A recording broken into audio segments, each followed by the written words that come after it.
Prisoners are sent to an alien planet where they face monsters, deadly experiments, and betrayal, as Kai battles to save his father and uncover the truth behind the eerie transformation. Will he survive the ultimate test of survival and morality? Watch the video till the end.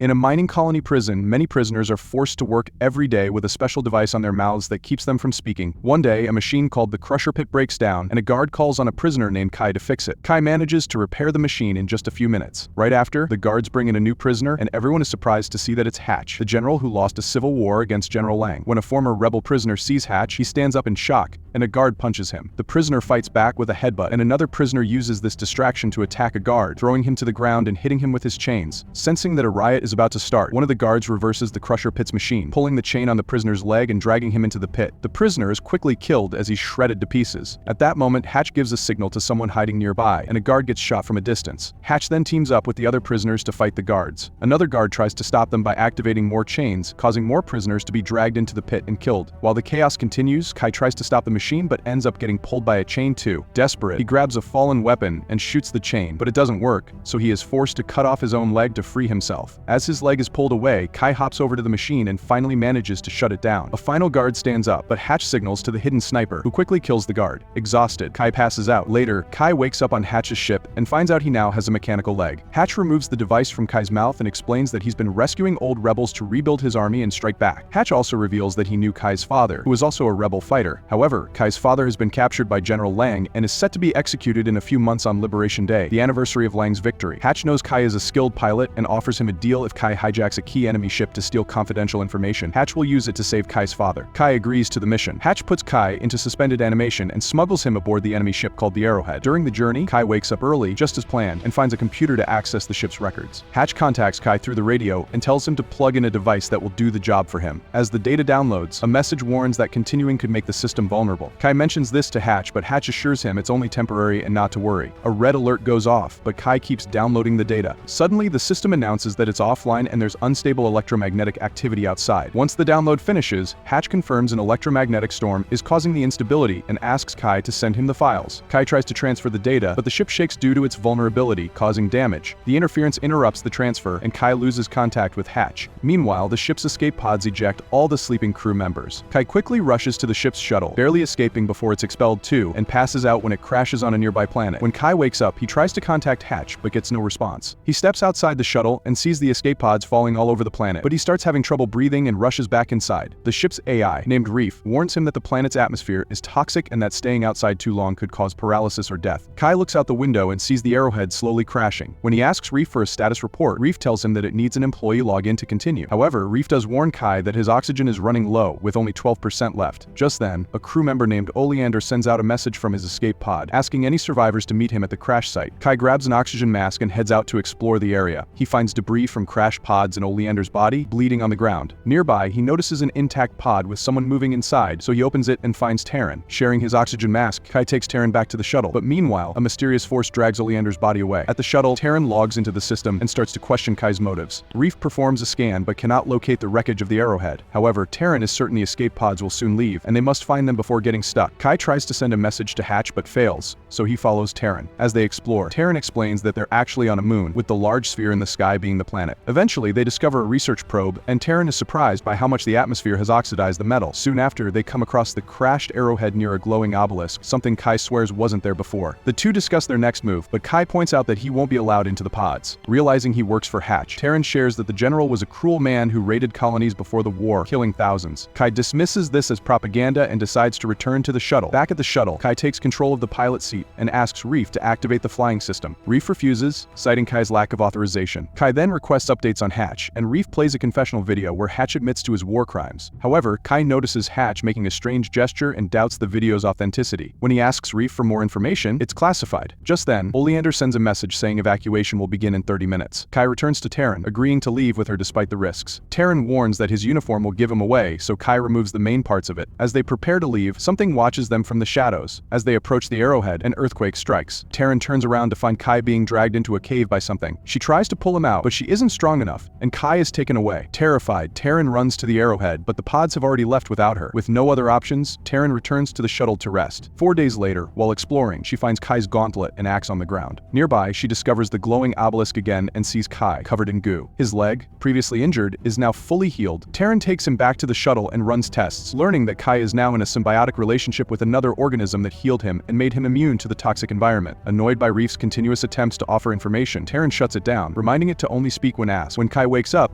he doesn't remember anything except being asleep. He feels heavier but otherwise fine. Taryn mentions that she can't fly the shuttle either, as only certain employees had access to that system. Together, they decide to investigate the obelisk, and Kai strikes it with his axe, discovering it's actually a soft cocoon. Inside, they find Oleander's body, also covered in goo. They bring him back to the shuttle, and when Taryn touches Oleander's face, he starts twitching. Kai quickly sets up a scanner outside and scans Oleander's eyes, which unlocks the flying system. Kai starts preparing the engine and asks Reef about Liberation Day, learning he has 76 days before his father is executed. Taryn, surprised, realizes Kai won't bring Oleander along and suddenly remembers Kai from her childhood. He used to work for her father. She recalls that the man she once knew would never leave someone behind to die. Outside, Oleander regains consciousness and begins vomiting. Kai and Taryn rush out to help him, but Oleander starts yelling, warning them that Hatch is planning to kill them all. Kai picks up a gun from the ground, but just as he does, he's attacked by Kai. Kai knocks Oleander out, but when he turns around, he sees that Taryn is dead. In a fit of rage, he starts beating up Oleander. Then, Kai suddenly freezes. He realizes he's been shot too. His body starts shaking, and he collapses on the ground, unconscious. When Kai wakes up, he's lying near the obelisk, completely healed. After noticing strange lights in the sky, he goes back to the shuttle and is shocked to find Taryn's and Oleander's skeletons. Inside the shuttle, Kai finds out that the engine is broken and asks Reef, the AI, for answers. Reef explains that Kai has been missing for 34 days, during which the engine was left running and eventually burned out. There are 42 days left until Liberation Day. Reef also reveals that while Kai was gone, it detected Oleander's heartbeat, suggesting Oleander might be reviving, just like Kai. Kai becomes curious and heads to the caves, where he spots footprints in the sand. When he reaches out, his hand starts glowing like the obelisk, so he decides to leave. For the next few days, Kai scavenges parts from crashed pods to repair the shuttle engine. He also finds Taryn's ID badge. While working, Reef entertains Kai by playing cartoons. One night, Kai is awakened by a strange sound and suddenly feels extreme pain. Reef detects a dangerous heart rate. As Kai tries to leave the bed, he collapses, accidentally damaging the repairs. Reef warns him that he could do more harm and suggests he leave. Kai rushes to the cave and hears the strange noise again before a terrifying monster appears. He runs out, but as soon as he does, he falls to his knees in pain. Weird limbs start growing from his back, and he passes out. Later, Kai wakes up covered in goo again and returns to the shuttle. He realizes that fear and pain trigger the transformation and becomes determined to get rid of the creature inside him. In frustration, he punches the engine and mentions Liberation Day, desperate to save his father. Reef, however, delivers terrible news. Kai slept for so long that Liberation Day passed 2 days ago. Devastated, Kai collapses outside, accepting that he's stuck on the moon forever. 3 years later, Kai is still living on the moon. He has trained himself to stop the transformation whenever he accidentally hurts himself. In the sky, the mysterious lights are still visible. One night, Kai finds something glowing inside a helmet and gets excited. He takes it outside and releases a firefly, which joins others to create a beautiful light show. When he returns to the shuttle, he finds footprints outside and discovers that Taryn's badge is missing. He discusses this with Reef, who shares a theory Oleander might have the same symbiotic relationship as Kai, meaning Oleander has been revived but is stuck in monster form. Reef suggests that death is part of Kai's life cycle now, with bodies dying but consciousness continuing in new, replicated bodies. Reef asks Kai to self-delete so it can study his body and possibly find a cure. Kai refuses, doubting that his revival in a new body is guaranteed. Kai then searches for the Oleander monster and is shocked to find one of Oleander's dead bodies. He drags it back to the shuttle to use as bait. When the monster approaches, Kai shoots it. Hearing roaring in the distance, he cuts off a piece of the monster and takes it to Reef, who scans it and confirms that it contains Oleander's DNA. Reef also matches dates and notes that roaring always happens when either Oleander or Kai dies, suggesting something out there reacts to their deaths like a mother mourning her young, triggering their revival. Kai doesn't fully understand, as he's not a biologist, and hearing the word biologist reminds Reef of Taryn. Kai gives Reef permission to share more information, and the AI plays a recording from the night of the shooting. It turns out Taryn hadn't died, she was unconscious and escaped after Kai died. The skeleton Kai found earlier was actually his own. Furious, Kai asks why Reef never told him Taryn was alive during the past 3 years, and Reef reminds him that it can only share information when asked. Kai now has a new goal: finding Taryn. He takes parts from the shuttle and builds a body for Reef so the AI can join him on the search. After a long time wandering, they reach some caves and Reef tries to scan the tunnels. However, a strong electromagnetic signal interferes with its system. Curious, they decide to follow the strange signal. Soon after, Kai notices notices a weird smell. Since it's dark, he asks Reef for something bright, but the AI mistakenly plays a loud video. Kai quickly rushes to turn off the sound, but it's too late. The creature emerges from the shadows and attacks. Kai dodges the creature's attack, but Reef gets tackled instead. The monster then goes after Kai, biting his arm. Kai uses the opportunity to strike it with his axe, killing the beast. Just then, a loud roar echoes through the cave. Following a faint glow, Kai discovers his original body lying next to Oleander's. Shocked, Kai covers Oleander's face and mercifully suffocates him, which also kills the beast connected to him. Although Kai knows he should do the same to his old body, he can't bring himself to do it. Instead, he retrieves his prosthetic leg and continues his search for Terran with Reef. Eventually, they arrive at the spot where Reef last sensed Terran's heartbeat. Kai notices signs that something launched from that location, meaning she likely escaped. Just then, Reef's screen starts glitching again, and Kai realizes that his prosthetic leg is the cause. Upon closer inspection, he finds a pulse grenade hidden inside, realizing that Hatch had asked him to send files through the gauntlet because he never intended to pick him up. Suddenly, lights from the sky begin crashing to the ground, and Kai hurries to investigate. He discovers that the falling objects are escape pods, which confuses him since they left 3 years ago, and he had seen them in the sky every day. Reef then reveals some classified information. This moon is part of an experiment on time dilation. Time moves much faster on the moon, allowing the general to quickly create weapons and soldiers. While years have passed for Kai, only minutes have passed outside the moon. At that moment, Kai spots a ship approaching and prepares the research probe. The ship lands, and Hatch steps out with a guard. He did receive Kai's messages, and although it took him only 20 minutes to arrive, Kai had lived through years. Kai realizes that Hatch was the one who shot down the Arrowhead and the pods because he plans to use the moon to build his own army. Kai tells Hatch that all the data is in the shuttle, but Hatch knows he's lying and knocks him out. When Kai wakes up, he's chained in the shuttle and finds out they have Terran too. Hatch threatens to kill her, so Kai reveals that the intel is hidden in the research probe. Hatch goes off to retrieve it, but once he finds it, he activates the grenade in Kai's leg. However, Kai had planned for this and placed the grenade in the probe, which now explodes. In that moment, Kai's body begins glowing, and he fully transforms into his monstrous form. The guard tries to shoot Kai, but Terran tackles him. As Kai, in his monster form, approaches her, Reef calls out to him from outside. Covered in blood, Kai emerges from the creature's body, having killed the guard, and destroys Reef in the process. Terran, using gentle words, reaches out to the creature, telling him he can control it. The monster steps back, and Kai returns to his human form. Together, they mourn Reef. Suddenly, a badly wounded Hatch reappears and begins shooting at Kai before stabbing him. Using his monster strength, Kai grabs Hatch by the neck and summons a creature limb to kill him. Afterward, Kai and Terran manage to reactivate Reef, and they escape using Hatch's ship. However, as they leave, a roar echoes near Hatch's body.